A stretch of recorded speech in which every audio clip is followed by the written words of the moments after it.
Hey there, it's Dusty Thunder again with another Reddit story for you. This one actually comes from the Beyond the Bump subreddit and is titled, Mother-in-Law Basically Kidnapped My Baby. Damn it. I have a feeling this one isn't going to be fun or funny. I made a throwaway for this because my husband knows my username and I don't feel like being surrounded by any more drama right now. So a little backstory. My husband is an only child. His mom has always been very involved. We get along somewhat, but she always sort of crossed some lines. She has a key to our house for emergency purposes only because she lives 4 blocks away. I had our daughter 4 weeks ago. She has been over at least 3 days every week since I've had her. She's always telling me what I'm doing wrong and how she'd do things differently. Baby is up every 2 hours at night and she insists she'd sleep through the night if she could stay with grandma's. What?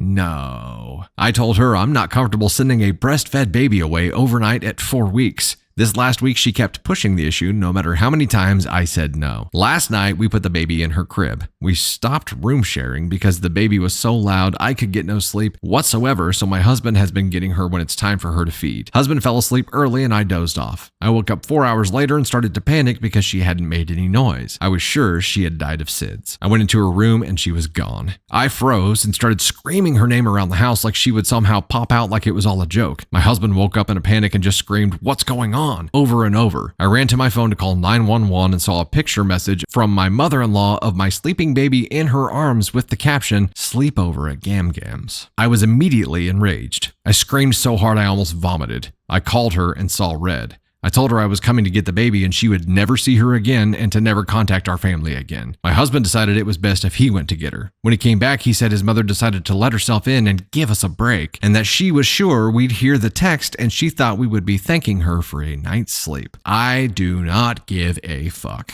I hate her. I cannot forgive her for this. My husband thinks I need to calm down, that we just need to get our key back. His lack of urgency about the situation makes me want to divorce him. We have never had any issues before this, but this feels like a deal breaker to me. I already had PPA and now it's gone through the roof. I don't feel safe in my own home with my family. I hate my mother-in-law. I hate my husband. When I think about what happened, I sob uncontrollably. I can't sleep now that I know I can't protect my baby when I sleep. I can't believe I did not wake up. I feel like the biggest piece of shit mother. If any danger really came, I would have let my daughter down. Am I overreacting for wanting a divorce or for never wanting to see my mother-in-law again? My husband and mother-in-law think it's my hormones and I have overreacted. Am I overreacting? I just needed to talk about it with non-involved parties. I have no friends or family for hundreds of miles. Oh, and she also fed her formula while she had her, but that's the least of my worries. It still infuriates me because breastfeeding has been really hard for us. Update. I just wanted to give everyone a quick update. I didn't respond, but I've read every comment and the support I got has meant so much to me. I bawled reading them because I finally felt like someone was on my side. I called my mom late last night and I got a hotel. I refused to tell my husband where I was going, but told him the baby and I would be safe. My mom is disgusted about what I've been put through. She's getting on a plane today to come help me. This entire experience has pushed me to the point that I need therapy. So today my first order of business is getting a therapist set up ASAP. I decided to go alone for a while and when I'm ready, go with my husband to see if there's a chance to move past this. Right now, I still don't want to, but I also agree I'm not in a place to make life-changing decisions. Either way, I can never move back into that house. I don't know what my plan is past these next few days yet, but I'm just going to take it day by day for now. As for my mother-in-law, I'm going to go to the police today to find out how to get a restraining order. Her and my husband kept saying,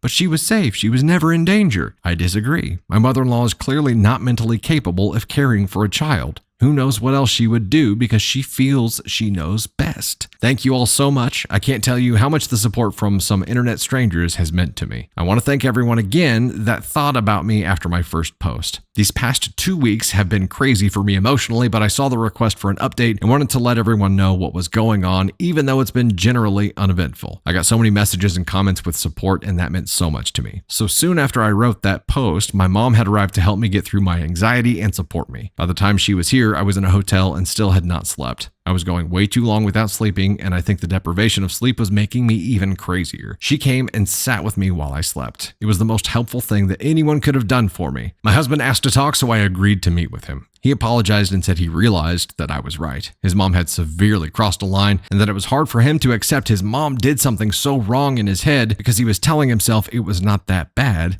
and that if the baby wasn't hurt, then no harm was done, but he wasn't thinking about the hurt done to me and my feeling of security. He said he changed the locks on the home and would support whatever I wanted to do with his mom. He said he was willing to cut off contact for a while, but asked that I don't press charges. We left it at that for the time being. I told him I'd think about what he said and keep in touch. Shortly after this whole thing happened, I got a lot of texts from his family supporting me and letting me know that they were so sorry about what happened and that no matter what, my baby and I are family and we have their support. That meant so much to me. People were finally backing me up and it gave me some peace of mind. A few days after seeing my husband, we met up again. He had a letter from his mom. I thought about just throwing it out, but I decided to read it. It was a very long-winded apology. It basically said that she is sick about what she did. She said if someone did that to her when her husband was young, she'd want them to die. She is terrified about losing me as a daughter-in-law and her grandchild, but she is going to keep her distance. She asked me to reach out if and when I am ready. I still haven't reached out to her and I don't know if I will. I feel like her letter may be genuine, but I don't think I will ever trust her again for obvious reasons. I feel like she sees it as an easier to have forgiveness than permission sort of thing. I'm in a hard place of trying to decide how to assert my authority as a mother without alienating my child from people who love them. I don't want my forgiveness to seem like weakness and in the end put my child in more situations like this. I've been getting help with all of this in therapy, which I have started twice a week. Right now, the general guidance I get from my therapist is not to make any big moves yet. Divorce, moving long distances, cutting people out, etc. So I'm taking it day by day. I make sure my husband sees our child every day. We haven't talked about the state of our marriage yet. I told him when I was ready, we would talk. He respected that, and it's made a huge difference in the hope I have for our future. So that is really it.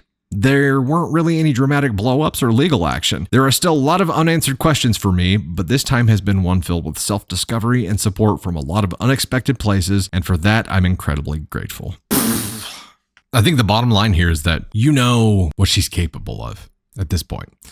No amount of apology is ever going to make this okay. No amount of long-winded apology letters or however sick she feels is going to make you trust her. You just can't. That trust is eternally broken at this point. If somebody takes your child out of your house, even if she was doing it to help you genuinely, which I don't think she was, because the context here is that Gam Gam knew how to do XYZ and was always telling her that she should do these things better and saying that this 4-week-old would sleep better at Gam Gam's overnight. That's a huge red flag. And then just shows up and takes the effing baby. You know what she's capable of. Of course, she's also capable of giving a fake apology. If someone is capable of doing something like that and not communicating with you ahead of time, during the time, if she showed up and was like, hey, I'm here. I'm willing to do this. You guys are both passed out. I can see, blah, blah, blah. You guys had a choice at that point. She took choice away from you. And if she's done it once, she can do it again. It doesn't matter if she feels bad about it. Of course, she feels bad about it now because she got in trouble for it. If she hadn't been in trouble for this, and if you hadn't taken your child away from her, would she feel bad about it? I think you really have to answer that question for yourself and say, if she hadn't been busted, and if you weren't no contact right now, would she be sorry? Would she feel bad about this? I don't think she would. This is I'm sorry because I got caught apology, hoping that she can reintegrate the child into her life, even if only playing the long game. This could be like I'm going to do whatever I take to eventually be in this child's life again. The problem is that she's not looking at this from the pure angle of what is best for the child. She's looking at this as, how do I benefit from this situation?